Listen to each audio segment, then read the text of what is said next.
Hi అండి అందరికి. మనందరికీ తెలుసు కదా! ఇప్పుడు రాష్ట్రం మొత్తం ఒకే చర్చ నడుస్తుంది. ఆ చర్చ ఏంటి అంటే విజయసాయి రెడ్డి రాజీనామా. ఎందుకు ఆయన రాజీనామా ఇంత కీలకంగా ఉంది అంటే, వైసీపీ పార్టీలో ఆయన ఒక కీలకమైన నేత. జగన్మోహన్ రెడ్డి తర్వాత జగన్మోహన్ రెడ్డికి అత్యంత సన్నిహితుడు.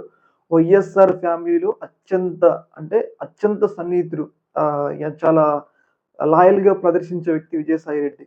అలాంటి విజయసాయి రెడ్డి ఒక్కసారిగా ఆయన ఎలాంటి లీకులు ఇవ్వకుండా ఒకేసారి పార్టీ మారడం అనేది అటు కార్యకర్తలని, అలాగే జగన్మోహన్ రెడ్డిని, అలాగే ఇప్పటి వరకు విజయసాయి రెడ్డి అభిమానించే వాళ్ళని కూడా ఒక రకమైన షాక్‌లోకి గురి చేసిందనమాట. అయితే ఇలాంటి సందర్భంలో విజయసాయి రెడ్డి ఇంత సడెన్‌గా రాజీనామా చేయడానికి ఆయన మీద ఒక ఒత్తిడి పనిచేసిందనటంలో ఎలాంటి సందేహం అయితే లేదు. ఎందుకంటే ఇంత సడెన్‌గా ఆయన రాజకీయాల నుంచి తప్పుకోవాలి అనుకోవడంలో ఆయన మీద ఒక ఒత్తిడి పనిచేసిందని చెప్పేసి మనకి క్లియర్‌గా అర్థమవుతుంది. కాపోతే ఆ ఒత్తిడి ఏంటనేది ఇక్కడ కీలకమైన ప్రశ్న. ఏంటి అంటే రీసెంట్‌గానే ఆయన మీద కాకినాడ పోర్ట్ విషయంలో ఏదైతే గతంలో వైసీపీ అధికారంలో ఉన్నప్పుడు ఈ యొక్క పోర్ట్‌కి సంబంధించిన ఆస్తులన్నిటిని కూడా ఆయన తన పేరు మీద రాపిచ్చుకున్నారు. తన కంపెనీలకి రాపిచ్చుకున్నారని చెప్పేసి ఆయన మీద ఒక ఆరోపణ అయితే రావడం జరిగింది. ఆ ఆరోపణలో భాగంగా సీఐడీ గూడా దాని మీద కేసు నమోదు చేసి ఇన్వెస్టిగేషన్ అయితే స్టార్ట్ చేస్తా ఉంది. అందులో భాగంగానే త్వరలో సీఐడీ అరెస్ట్ చేస్తది. లేపోతే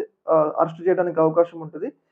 ఇయన్నీ కాకపోయినా మళ్ళీ ఈడీ గూడా ఎంటర్ కావడానికి అవకాశం ఉంది గాబట్టి, ఇలాంటి సందర్భంలో ఆయన ఆయనకి చెప్పుంటరు.